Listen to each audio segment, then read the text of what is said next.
And welcome to Weather and Ag in Focus. Thanks for joining us on this Thursday afternoon. 1:04 in the afternoon right now, 13 degrees outside Fargo. It is a chilly one out there. It feels about 2 below with the wind. I'm meteorologist Justin Storm alongside Ag Director Bridgette Readel. And good afternoon, Bridgette. How are you doing on this cloudy, but I guess not too bad of an afternoon?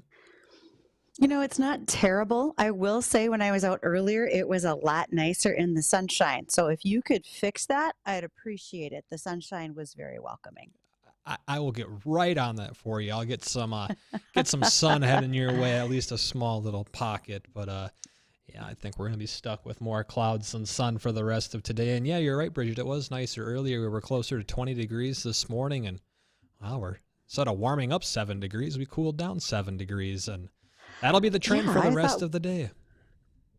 Oh, well, I was hoping we were on a slightly better upward trend, but we're going to take what we can get right now. That's the weather pattern we're in. It's December, and it's just how things are in this area. But it's not the worst, right? Because I think some of the sunshine is helping maybe pack some of that snow down a little bit. It's thawing slightly, so it's not as fluffy. Maybe it'll start to stick and not blow across our roadways. That'd be awesome. That would be really nice. And yeah, that's exactly what it has been doing. You know, we've got temperatures in the 20s over the last couple of days. That's not too bad, especially for the end of December. And that's really helped to thaw out a lot of the roads out there, get a lot of the ice off of there. And like you mentioned, you know, kind of pack down that snowpack just a little bit so it's a little harder or more difficult for wind to drift that snow around. And still seeing a little bit here or there, but for the most part, it has improved quite a bit. I would agree with that. We saw yesterday with the sunshine, a lot more plows were able to get out, clear off some of those roadways. That's a big win in a lot of places. And thanks to all the folks who are doing snow removal on our highways right now, they're doing a marvelous job with what the conditions that they have. They're moving a lot of snow out of the way, especially on some of these more rural roads where we really need their help. So thanks for that. Yeah, definitely. And we got some fun things on the show for today, Bridgette. We're going to be talking a little bit about reindeer facts and building a base for beef. And I'm sure there's another one in there that we're going to chat about a little bit as well.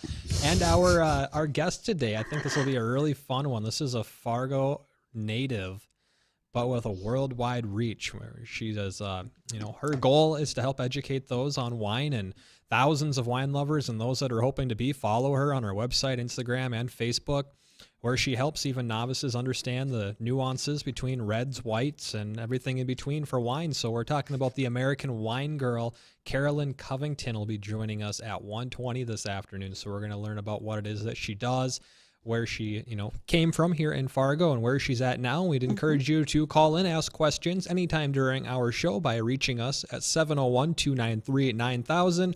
Again, if you're watching us on Facebook or YouTube Live, that number on the screen, 701-293-9000. We're going to get updated from ABC News, and then Weather and Ag in Focus. We'll be back to take a look at that forecast.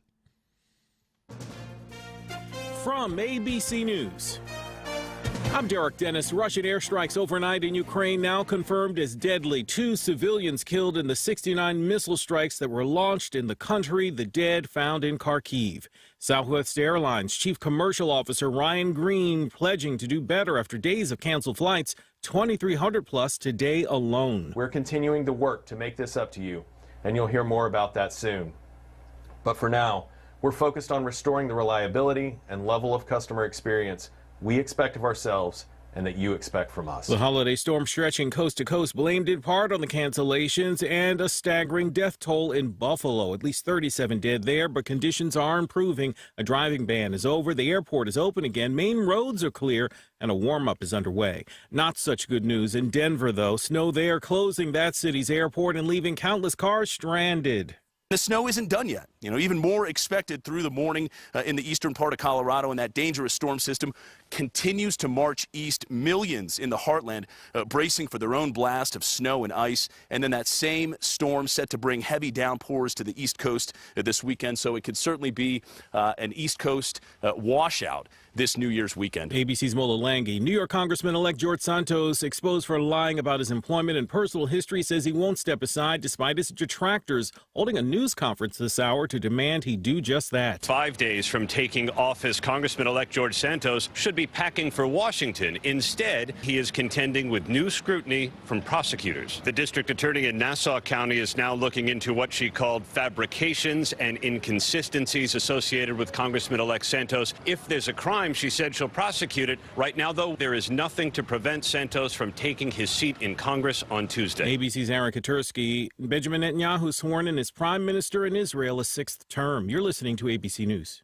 You wash your hands, you brush your teeth, but how do you clean your nose? With Navage. Navage uses powered suction to pull saline in one nostril, around the back of the nose, and out the other nostril, flushing out allergens, mucus, and germs. And it's why cleaning your nose, the body's air filter, is the next evolution in daily personal hygiene. Navage helps you breathe better, sleep deeper, and snore less, but the biggest payoff is improved health. At Walmart, Walgreens, CVS, Rite Aid, Target, and online. Navage, N-A-V-A-G-E, clean nose, healthy life. Sail with American Queen Voyages, where history comes alive and discovery runs deep.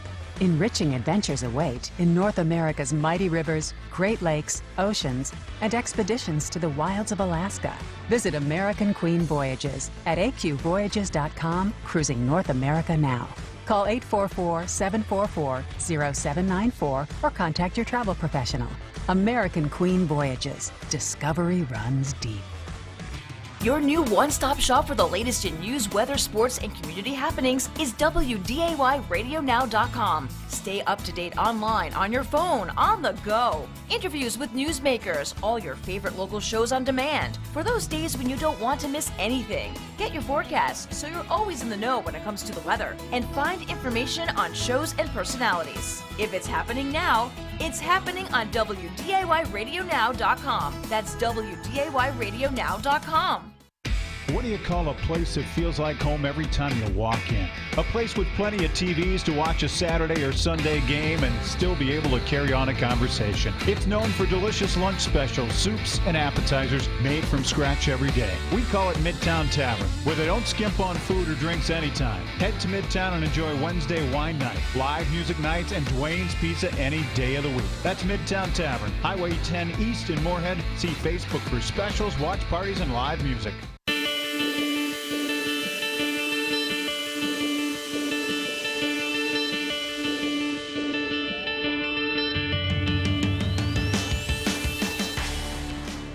And welcome to WDAY Weather and Ag in Focus. I'm Bridgette, Readel Ag Director, along with meteorologist Justin Storm. And we're here to talk today all about weather and ag. And if you have questions for us, we'd love for you to call at 701-293-9000, or you can always email agorweather@flagfamily.com. We kind of like it when we get a little homework from time to time. Oh, it always makes the day a little more interesting, doesn't it, Bridgette? It does a lot, and we've had some really good listener questions as of late. So maybe it's my turn to ask you, what questions can I answer for you today, Justin? What do you want to talk about? Oh, let's see. Why don't we take a stab at this thing about the beef? What are we doing building a base with beef? What is this all about? Okay, so we love to talk about beef on this show, and we also talk about plenty of booze, hence our guest today to talk about wine. But beef is one of our biggest favorites. There is an initiative that's being done with the South Dakota Beef Industry Council. They are also working with Sanford Health, and they brought Olympians into the state back in December to travel to universities and high schools to talk to students about how important beef is as a protein source in their athletic careers. These are folks that have competed in the hammer throw, the U.S. shot put, and also pole vaulting, and why they felt that beef was important to their daily diets, because it's the highest quality of fuel that they can get for their bodies. It's a dense nutrient protein, and it not only has the protein, but vitamins, minerals, and they really help with their athletic performance and just their day-to-day health, knowing their bodies are operating at full capacity. So I think that's a great point for kids to know. The more beef we can use in our schools, the better. And I like to see the promotion of it by those who use beef in their diets on a regular basis. Well, there's been a lot of programs around the area up here too, where they're getting a lot of the local beef into the schools. Isn't that correct? There's more of that happening. You know, there are groups of ranchers that are working with their local school districts, or perhaps like in an area like New Salem, where they have a new processing facility. They are working with their schools to make sure that local beef gets delivered. And also the I-Band, that's the independent ranchers, beef ranchers in North Dakota, they had a session back in the fall before school started with school nutritionists and school cooks, helping them use protein or using beef as a better protein source in their school lunches. So anything we can do to promote that, I think, is pretty awesome. Yeah, I definitely do as well. I want to take a quick look at the forecast around the area, because I know we're all kind of got used to those 20s that came back into the area after being in the deep freezer where we were about 15 below for a while, or at least it felt like it, or colder. And, I got pleasant temperatures in the forecast for the next 7 days, couple chances for some snow, and I'm going to touch on that as we head into next week. I'll kind of give you an idea of what we're looking at for a potential snowstorm that's rolling through the central portion of the U.S. That looks to be a time frame around Monday or Tuesday, but the track of that storm definitely not set in stone. I'll again focus on that just in a moment, but right now not too bad out there. Temperatures sitting right around 13 degrees, but with the wind, oh man, it would always be better without the wind, wouldn't it, Bridgette? It feels like we're 2 below zero with that west wind at 13 miles an hour, and we're not getting any warmer today, unfortunately. Just gradually falling temperatures through the rest of the afternoon with that west-northwest wind around 10 to 20. Mostly cloudy skies, a few pockets of sunshine around the area. Tonight, skies remain mostly cloudy. There will be a few areas of clearing skies, so we'll get a wide range in temperatures across the area. Most of us going to be falling right around zero or a little above zero, but we'll see temperatures about 5 below to 5 above throughout tonight. We'll drop down to a low right around 2 below here in Fargo, and light wind carries over on Friday. A little more sunshine than today, but still mainly cloudy. 21 is your high tomorrow, and for our upcoming weekend, hey, not too bad. We're looking at temperatures right around, lower 20s to 20 degrees on both Saturday and Sunday. Partly sunny to mostly cloudy. Wind not going to be bad, around 5 to 15 out of the southwest on Saturday, out of the northwest on Sunday. There will be a slight chance for maybe a stray snow flurry or two on Saturday, but the bulk of us going to remain dry. Most of us won't see anything at all. Now, the big question comes into the storm system that's rolling in off the Pacific into the beginning of next week. We have our long-range computer models. I always talk about them, the American, the European.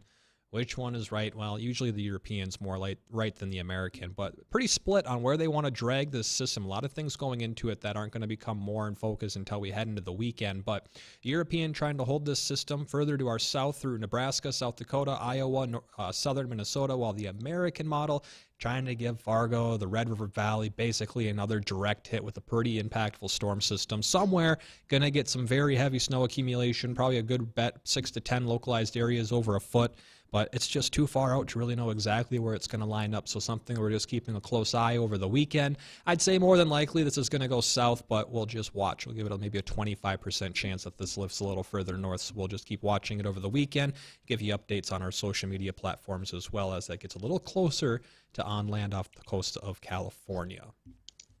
Well, also the days of its arrival, et cetera, right? What can we expect as we fine tune that forecast when it gets closer? I, for one, have plans next week. So Justin, you know what this means. You're going to need to make this work for me. Well, you see, the issue is, Bridgette, anytime you make plans or Dean goes to an event around the area, we always get bad weather. So stop making plans. Thanks a lot. I'll take this one for the team, I guess. We'll see. But on a lighter note, we've got a guest coming up. Justin, would you care to introduce? Yeah, we're going to be speaking with Carolyn Covington, the American wine girl, right here from Fargo, but has a reach all over the world. And her goal is to educate those who wish to learn more about wine. And we're going to figure out exactly what it is that Carolyn does and how you can get some more information about that wine. So stay tuned, because Weather and Ag in Focus will be right back.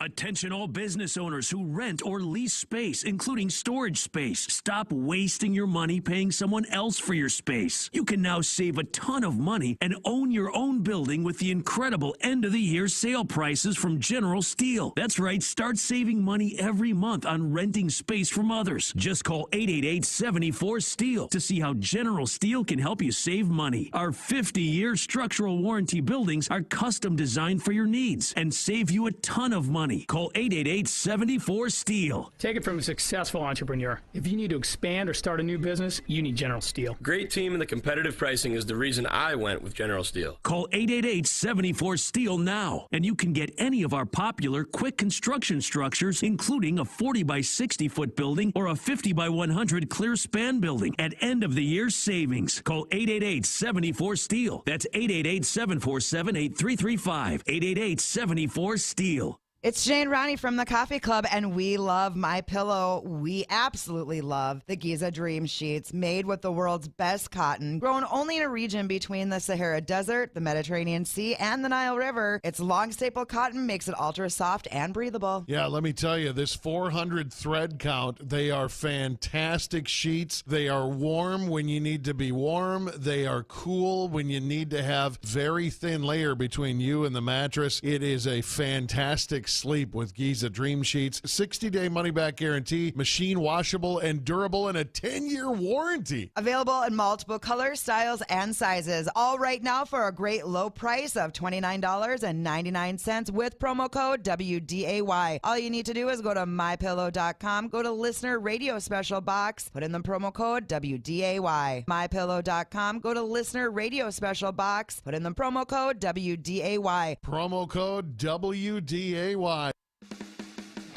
Do you know how much one stalk of wheat is worth? Well, you're about to find out. Wheat is a member of the grass family that produces a dry, one-seeded fruit commonly called a kernel. There are about 1 million kernels of wheat in a bushel, about 50 kernels per stalk, which if we do the math is about 20,000 stalks of wheat per bushel. That means that if a bushel is worth $8, then each stalk is worth about 0.04 cents. So you would need 2,500 wheat stalks to equal $1. Now that one bushel of wheat will yield approximately 42 pounds of white flour or 60 pounds of whole wheat flour. A bushel of wheat makes about 42 pounds of pasta or 210 servings of spaghetti. Wheat is the primary grain used in U.S. grain products. Approximately 3/4 of all U.S. grain products are made from wheat flour. And in the United States, 1 acre of harvested land yields an average of around 45 to 50 bushels of wheat. So if you ever wondered how much one stalk of wheat was worth, now you know. These farm facts brought to you by the American Ag Network.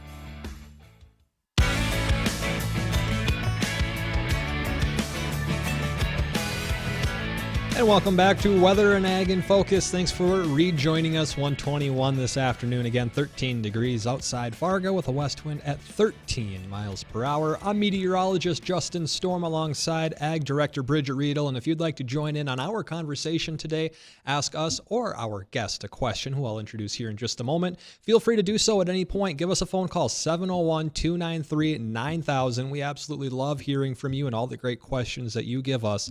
Again, that number is 701-293-9000, or you can reach us via email at weatherorag@flagfamily.com, as well as on Facebook and YouTube at Weather and Ag in Focus. Now, our guest today, pretty excited about this one, Bridgette. We get to talk a lot about beef, beer, wine. We're getting another wine guest on with us. We have Carolyn Covington, the American wine girl, and thousands of wine lovers and those who want to be basically follow her to get all this great information. And she was so kind enough to agree to come on the show with us to answer all of our questions and any questions, again, that you have. And again, her goal is just to educate those who wish to learn more about wine.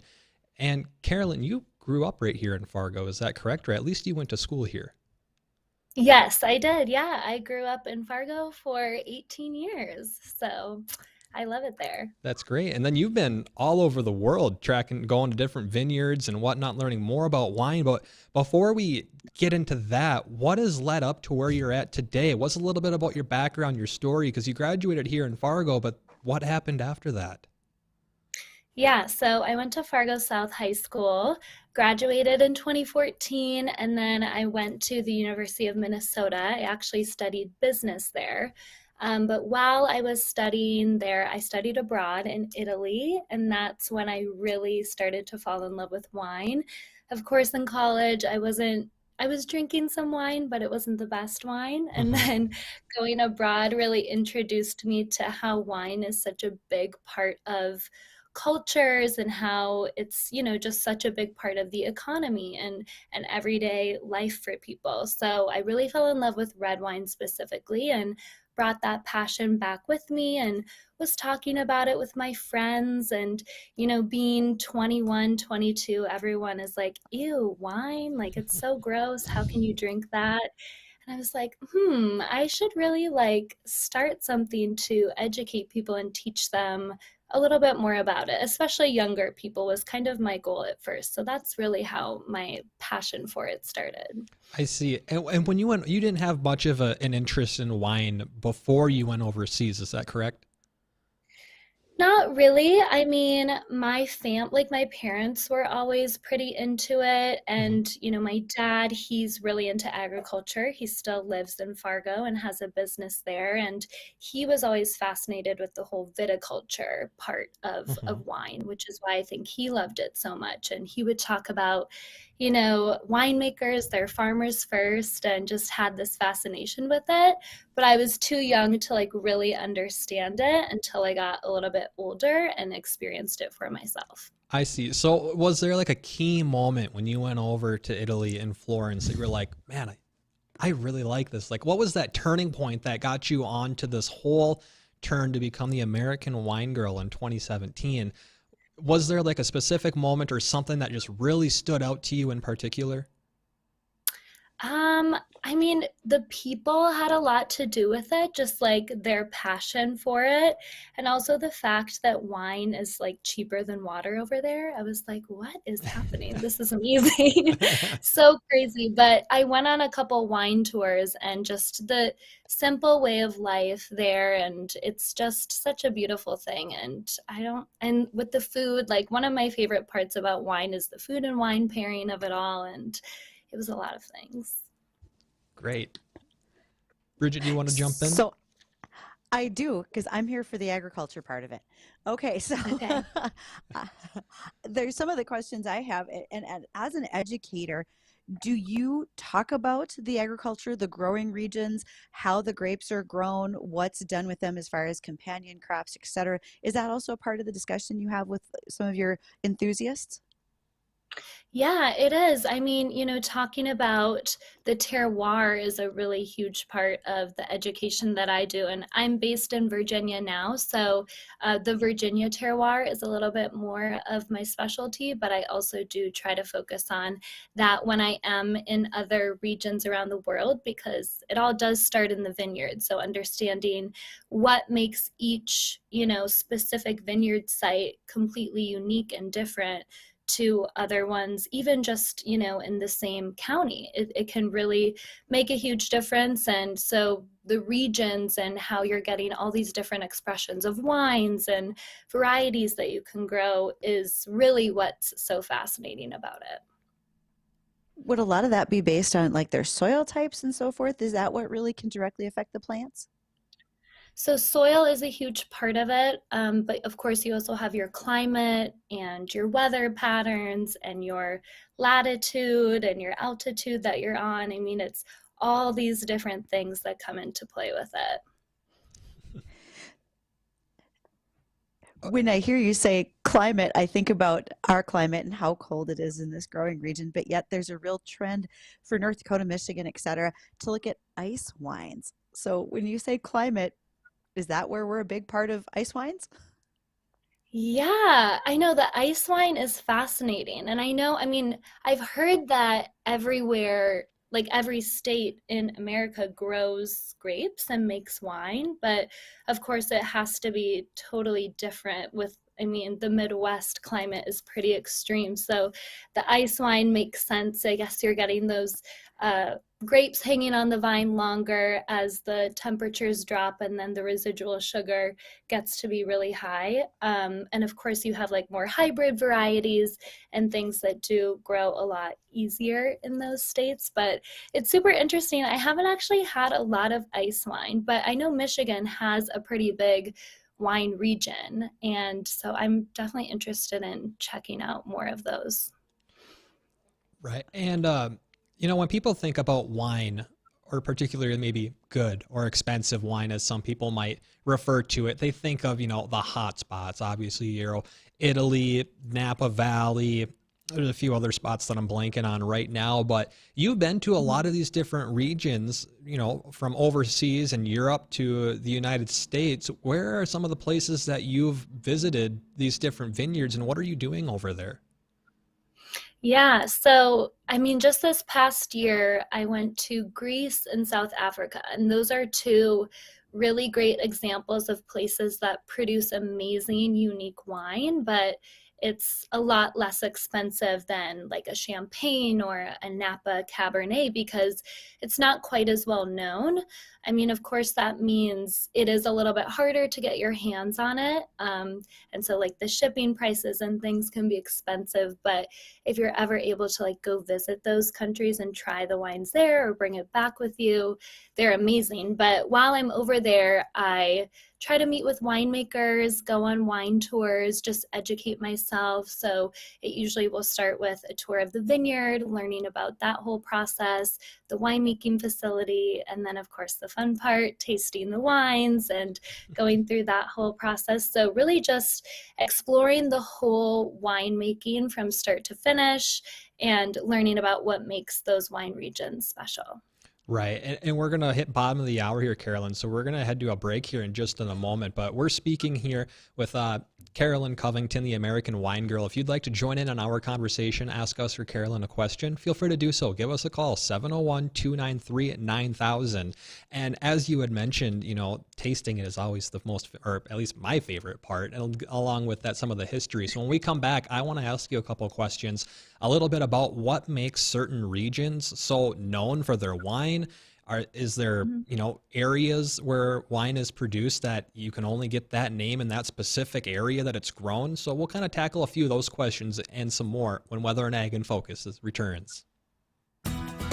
Your new one-stop shop for the latest in news, weather, sports, and community happenings is WDAYRadioNow.com. Stay up to date online, on your phone, on the go. Interviews with newsmakers, all your favorite local shows on demand for those days when you don't want to miss anything. Get your forecasts so you're always in the know when it comes to the weather, and find information on our shows and personalities. If it's happening now, it's happening on WDAYRadioNow.com. That's WDAYRadioNow.com. What do you call a place that feels like home every time you walk in? A place with plenty of TVs to watch a Saturday or Sunday game and still be able to carry on a conversation. It's known for delicious lunch specials, soups, and appetizers made from scratch every day. We call it Midtown Tavern, where they don't skimp on food or drinks anytime. Head to Midtown and enjoy Wednesday wine night, live music nights, and Dwayne's Pizza any day of the week. That's Midtown Tavern, Highway 10 East in Moorhead. See Facebook for specials, watch parties, and live music. The North Dakota State College of Science Apprenticeship Program is having an open house. This event allows you to meet and greet with leaders and program specialists to learn more about how apprenticeships can help you develop and grow a highly skilled workforce. There are opportunities in numerous fields, and North Dakota State College of Science works with you to create your customized training solution. Attend the open house Thursday, January 12th from 4:30 to 6 p.m. at 1305 19th Avenue North in Fargo. The North Dakota State College of Science Apprenticeship Open House. Thursday, January 12th, 4:30 to 6 p.m. Your friends at Satram Hyam Seed would like to say, may the new year find you and your family enjoying good health, happiness, peace, and the best of everything else life has to offer. Thanking you for your business in 2022, they look forward to working with you again. See Satram for all your seed requirements and sales and service as well. Proudly serving area farmers since 1978. A name you've grown to trust. Happy New Year from Satram Hyam Seed, Page, North Dakota. Buy, sell, trade, or look at the West Fargo Gun Show January 7th and 8th at the Red River Valley Fairgrounds. Hundreds of shotguns, rifles, handguns, knives, furs, holsters, scopes, and ammunition. Everything for hunters and shooters. Have a gun for sale? Bring it. Buyers will be there. Buy, sell, or trade at the West Fargo Gun Show January 7th and 8th at the Red River Valley Fairgrounds. That's the West Fargo Gun Show January 7th and 8th. Welcome to Soybean Minute, your source for timely soybean news. I'm North Dakota Soybean Council Director Chris Brozard of Wolford. We are now awarding grants to North Dakota middle and high school teachers up to $500 to support lessons related to soybeans or soy products. This new program helps students learn more about North Dakota soybean farmers and the industry, along with building awareness around career opportunities in agriculture.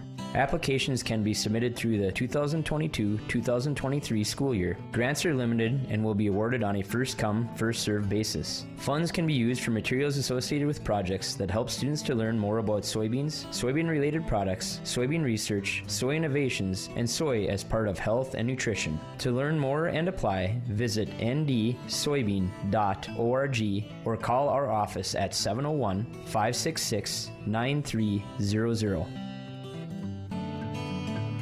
This message is brought to you by the North Dakota Soybean Council and the Soybean Checkoff. John, Renee, Drew, and Adam from Welton's Tire Service would like to say a sincere thank you for choosing them and putting your trust in their service. Welton's is pleased to serve customers like you who are such a blessing. Welton's Tire Service is wishing you a happy and safe new year. They are eagerly waiting to serve you once more in the coming year. Happy New Year 2023 from your friends at Welton's Tire Service on Main Street in Lisbon.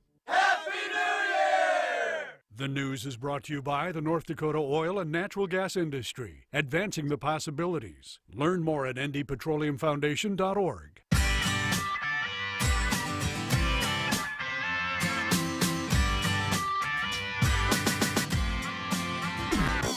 And welcome back to Weather and Ag in Focus. Thanks for rejoining us. 1:34 this afternoon. We're rejoining our conversation with Carolyn Covington, the American wine girl. And Carolyn, I wanted to ask you this question because I've heard this before, that there are specific regions around the world that when you make a wine there, you get a distinct name, or maybe it's the way that you make this wine in that area. Is that true that there are regions where a specific wine can only come from that region?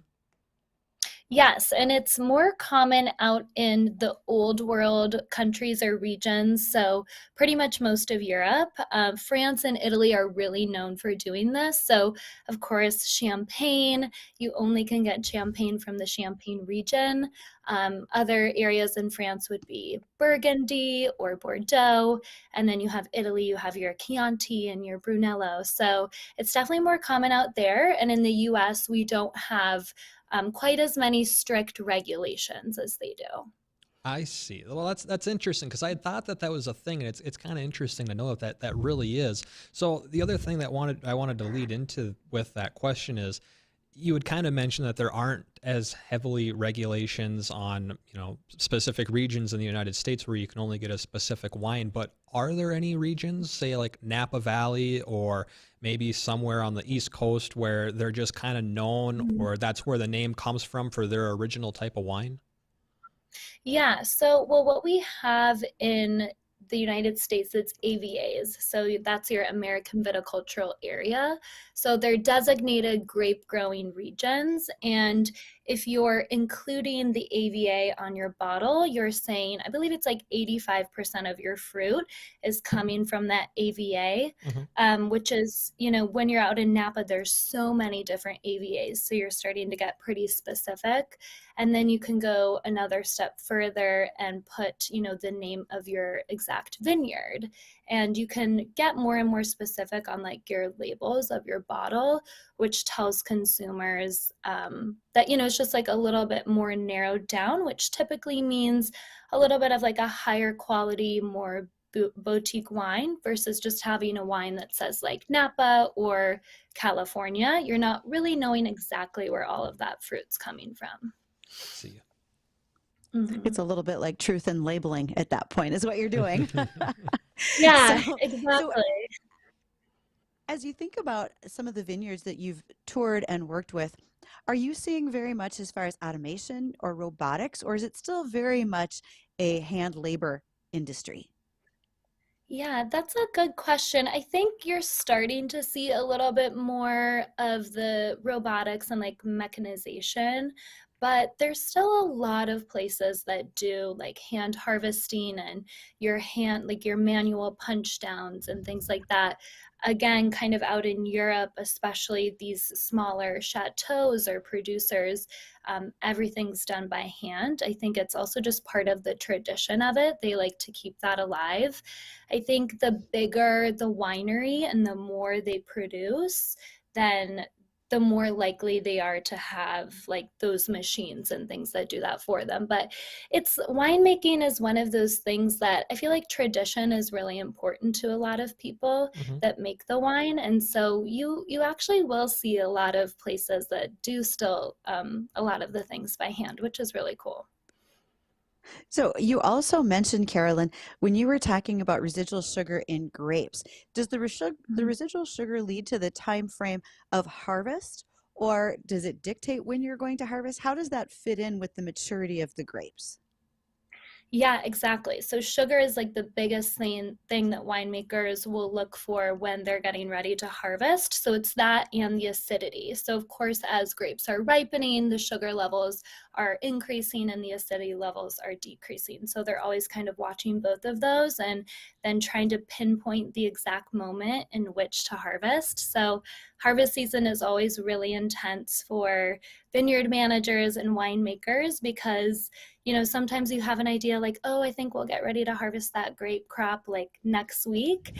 And then you might have some rain. And they're like, just kidding, we need to do it tomorrow morning. And so it's kind of like really touchy and all over the place. And, typically they'll wake up super early. You typically want to do it when it's nice and cool in the mornings or even do it at night so that your acidity level is nice and high to help kind of preserve that as you're harvesting. So it's pretty intense, but it's interesting. Just like any other farmer. Oh, I think I'm going to go today. Oh, it rained. There's a lot of dew. I guess I might wait until my wheat's dry, right? That's kind of the plan they have too. Yeah, it's unpredictable these days. Oh, absolutely. And as the growers are looking at whether they're a red grape grower or a white grape grower, how does their environment and their climate influence that? Does it make some changes where all of a sudden they say, I'm not going to meet the specs that I wanted for this particular grape because of Mother Nature? Can that be the case as well? Yeah, it can. Red and white grape varieties can definitely differ in that way, but also just it's funny because different grape varieties like all have these really unique characteristics to them. So some will have really thin skins, some will have really thick skins, some will have tons of acidity in them. So like an example is Pinot Noir. It has really thin skins, really high acidity, so it does better in cooler climates. So if you were to put it in a warmer climate, it wouldn't do as well. It's a little bit more prone to like diseases because of thinner skins and fungus and things like that. So they all have, there's thousands of different grape varieties and they all have these different little characteristics about them. So deciding where to plant them on a slope, in a valley, it all really makes a difference. It's kind of crazy just to think about how the littlest thing is going to have an impact on the quality of the wine that you're going to produce from these grapes. Like you said, in a valley, on a slope, how much sun are they going to get, the time of year that they, get to be at their ripest. I did want to transition into kind of an educational form because you've taken classes for your education with wine. Do you want to go in a little bit about what those classes are and how many of them there are as well? Yeah, so the education route that I did is called WSET, so it stands for Wine and Spirits Education Trust. So it's a global program versus the other wine route you can take, which is your Court of Masters Sommelier. So the route I took is more for like wine educators, bloggers, writers, but essentially you're getting the same level of education. I've done levels 1 through 3.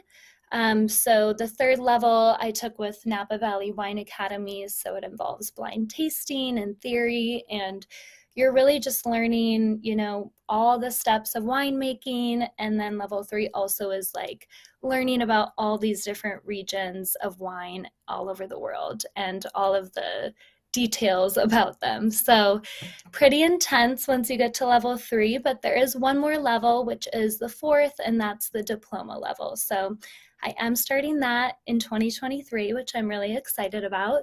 And that typically, thank you. It typically takes about 2 to 3 years to complete, but it's the final level. So excited for it.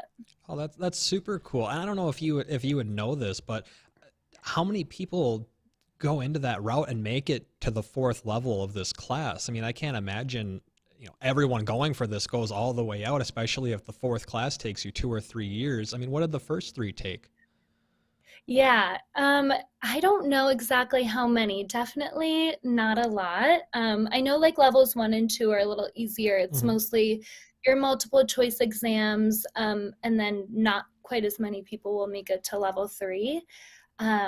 But yeah, it's exciting. It's kind of like the whole concept of like a master somm or an advanced sommelier. Not a lot of people hold that title, so it's special. I'm excited. Super cool. Well, good luck to you with that. Now, with that kind of going in with the education thing, this is a question that I hear a lot. Oh, what are you doing? You're not drinking that right. Is there a correct way to drink wine, or can it vary based on what you're drinking? It can. I try not to be too much of a wine snob, and my whole blog is like, it's approachable and, wine should be fun, and I don't want to be too snobby, but, there are certain things that you can do to drink wine more properly. Of course, hold it by the stem. You don't want to warm it up in your hands, and swirling it allows the alcohol to evaporate so you can get those aromas. There's all these little tips and tricks, but I always say at the end of the day, you do you. Boxed wine is fine, canned wine is fine, drink what you like. Oh, there you go.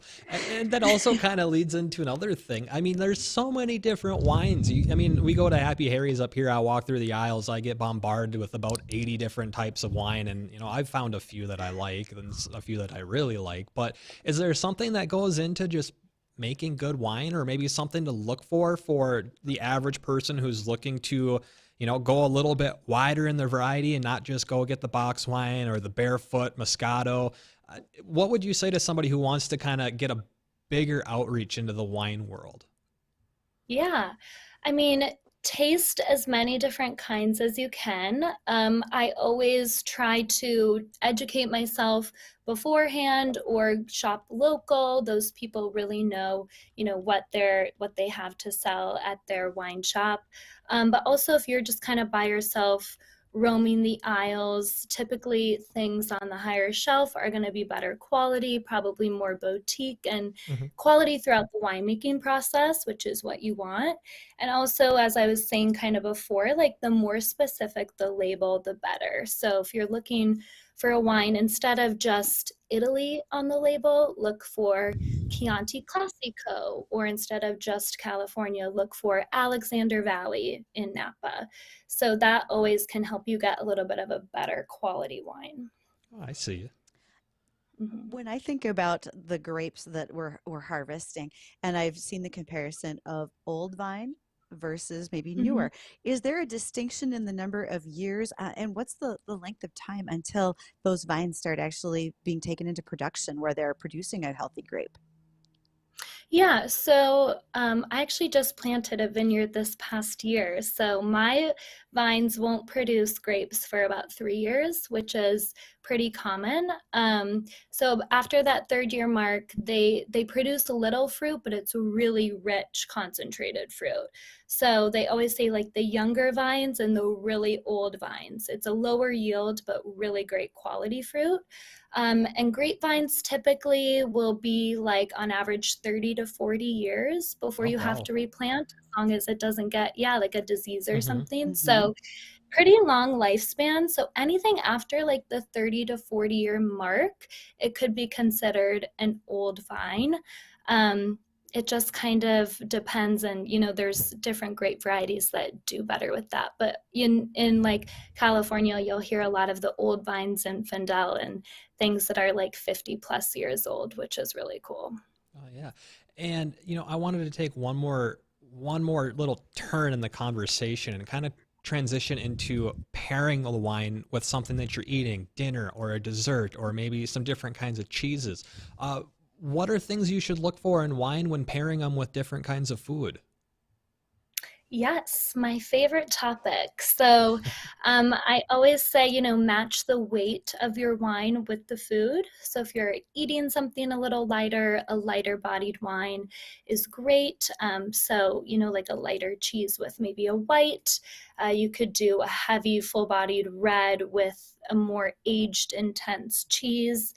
And then, you want to, in that sense as well, then you can have like a full rich steak with a full bodied wine is always great. Having tannins stand up to protein, which is why they typically say red wines are great with meat. But you can also have like a lighter meat with a white wine because there are some fuller bodied whites that would work as well.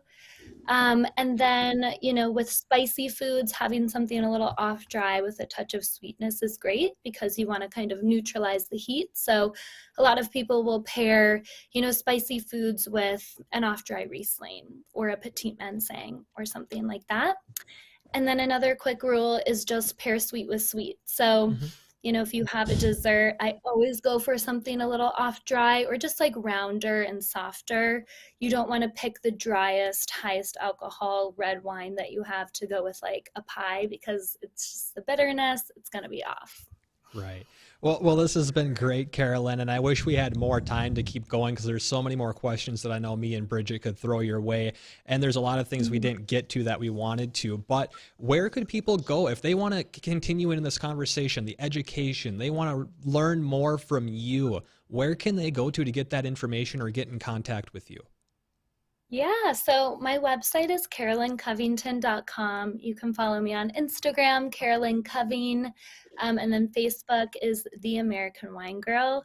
I do virtual wine classes and lots of education just on my Instagram and blog. So you guys can check it out there. Well, this has been great. And again, Carolyn Covington, the American Wine Girl, joining us today on Weather and Ag in Focus. Thank you very much, Carolyn, for taking some time out of your day to educate us and our listeners a little bit. And we hope you have a happy new year. Yes, you too. Thank you guys so much for having me. Yep, no problem. When Weather and Ag in Focus returns, we will take another look at that forecast. We got a few more ag topics we're going to get to, but first, we're going to get you updated with the American Ag Network. When love is shared, great things happen. After 15 years of the Subaru Share the Love event, Subaru and the retailers have donated over $250 million to charity. Get a new Subaru now through January 3rd, and $250 will be donated to charity. You get a new all-wheel drive Subaru while helping your fellow man. Stop in today. Muscatel Subaru, just off exit 1 in Moorhead. See Subaru.com for details. Sail with American Queen Voyages, where history comes alive and discovery runs deep. Enriching adventures await in North America's mighty rivers, Great Lakes, oceans, and expeditions to the wilds of Alaska. Visit American Queen Voyages at aqvoyages.com, cruising North America now. Call 844-744-0794 or contact your travel professional. American Queen Voyages. Discovery runs deep. If you came across someone struggling with hunger, how would you recognize them? Would you notice a 16-year-old boy who got his first job? Not for extra spending money, but to help feed his little sisters? Or a mother who's in between jobs and sometimes goes to bed hungry so her kids can have dinner? I am the 1 in 8 Americans who struggle with hunger. I am hungered in America. Hunger can be hard to recognize. Learn why at IamHungeredInAmerica.org. Brought to you by Feeding America and the Ad Council. I'm Tamron Hall. Why give your family just ordinary eggs when they can enjoy the best? Eggland's Best. The only eggs with more fresh and delicious taste, plus superior nutrition compared to ordinary eggs. With 6 times more vitamin D, 10 times more vitamin E, 25% less saturated fat, and 38% more lutein. Because the way we care is anything but ordinary. Only Eggland's Best. Better taste, better nutrition, better eggs. Soybeans and corn firm with wheat under pressure on the day Thursday. You're listening to the American Ag Network. of Jesse Allen with this closing market update.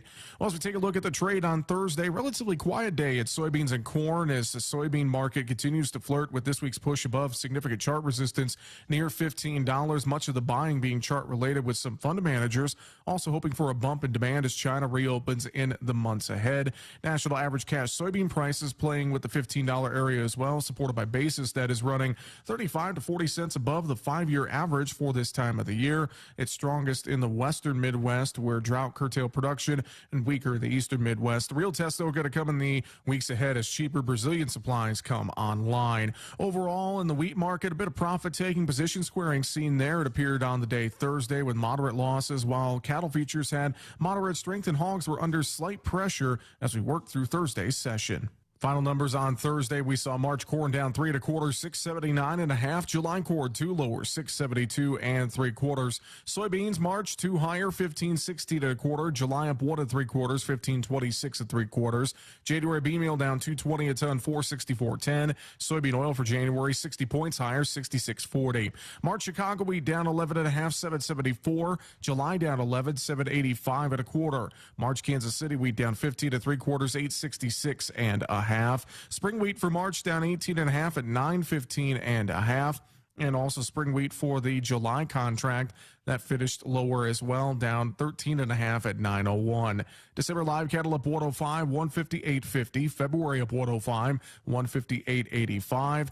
Feeder cattle for January up 32, 183.80. Lean hogs February down 212, 88.67, and April down 87 at 95.70. You're listening to the American Ag Network. I'm Jesse Allen. Pucklet Chevrolet Buick GMC in Valley City makes it easy to find your next Chevrolet Buick GMC or pre-owned vehicle by offering a great selection at our best prices possible.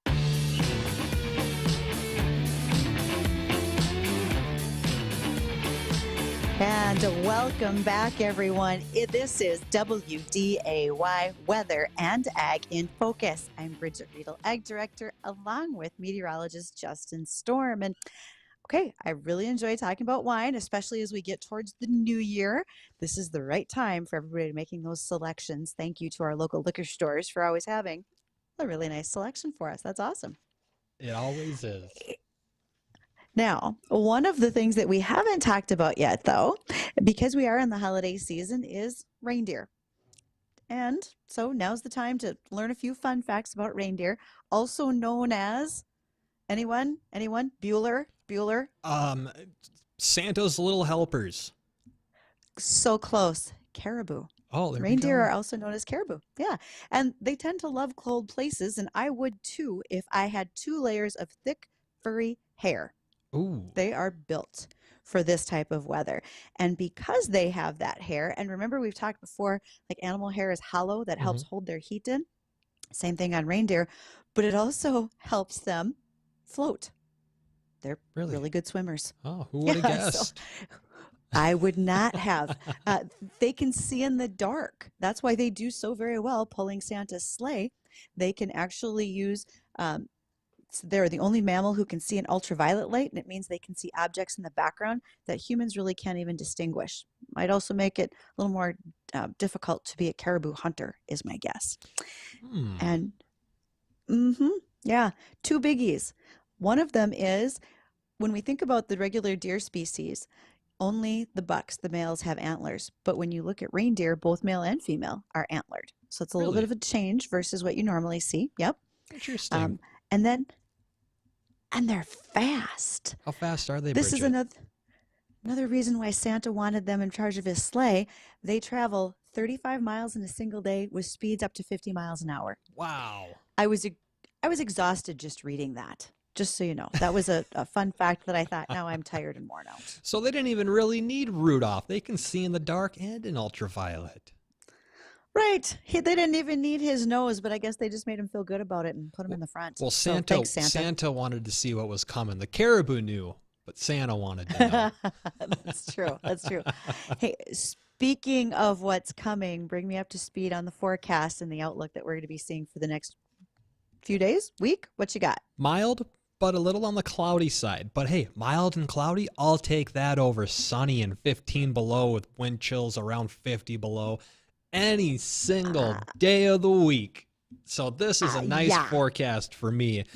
We do have a maybe storm next week, but I'll touch on that in just a moment again. Today, mostly cloudy, temperatures kind of just holding right in the mid-teens, gradually starting to slide into the lower teens throughout this afternoon, eventually into the single digits. And we'll see the wind today around 10 to 20 out of the west-northwest, but that will become lighter throughout tonight. We'll see mainly cloudy skies around our area, but there will be a few areas that see partly cloudy to maybe even a few localized areas that go mostly clear, and those are the areas that are going to get cold tonight, around 0 to 5 below. The bulk of the area, we're going to stay warm above 0, about 0 to, say, 5, give or take a little bit. We will be looking for that little region, say, somewhere between Fargo and Jamestown, where those clear skies might be found tonight. Again, that's kind of a big question mark on exactly where it's going to set up, but where that clear sky does, we'll see lows below 0. I think we'll drop down to about 2 below by tomorrow morning here in Fargo, and then we'll warm up quickly to about 21 for tomorrow afternoon. Partly sunny with light wind out of the southeast around 5 to 10, although it will turn breezy Friday night. We'll actually see temperatures kind of holding where they're at, only down to a low in the lower teens briefly before warming back into the lower 20s. And that's where we'll stay on Saturday, right around 23, light wind, 5 to 15 out of the southwest, mostly cloudy to partly sunny, kind of similar to today, a little sunshine around the area from time to time. Could see a stray snow flurry, not overly likely. I'd give it a 10% chance for a few of us to see a stray snow flurry. Then we'll dry things out on Sunday, still mainly cloudy out there, but light wind right around 20 degrees, not bad. And then that big question mark comes into the forecast for Monday and Tuesday of next week. Our two long-range computer models fighting over the positioning of where this storm is going to set up, and it really comes down to how strong of ridging on the east coast do we get? Do we get a ridge that builds up into Maine, or does that build further up into Canada? And that's what our two models are trying to figure out. One has this storm going just 2 hours south through Nebraska, South Dakota, Iowa, southern Minnesota, where 6 to 10 plus inches of snow are going to be very, very likely. Our other model, which hasn't been the greatest so far this year, but for some reason I got a feeling that it might be onto something, is trying to pull this a little further to the north and bringing us here in the Red River Valley into that main pocket of snow. But it's too far out to really know exactly what's going to go on with this much differentiating between the models, so we'll just keep a close eye on it over the weekend. I'd say it's a more likely chance that this will go south, but we'll give it a 25% chance that this comes into our area. So we'll leave a 20 to 30% chance for snow, maybe even starting off as a wintry mix on Monday, bleeding into the Tuesday. And again, we'll give you updates over the weekend as well into the beginning of next week on that storm system, so stay tuned to WDAY over the weekend, as well as on our social media platforms on Facebook and our website. But that'll do it for us today here on Weather and Ag in Focus. So we thank you for joining us, and we'll be back tomorrow, 1 to 2 o'clock in the afternoon. 970 WDAY AM and 93.1 FM, Fargo-Moorhead.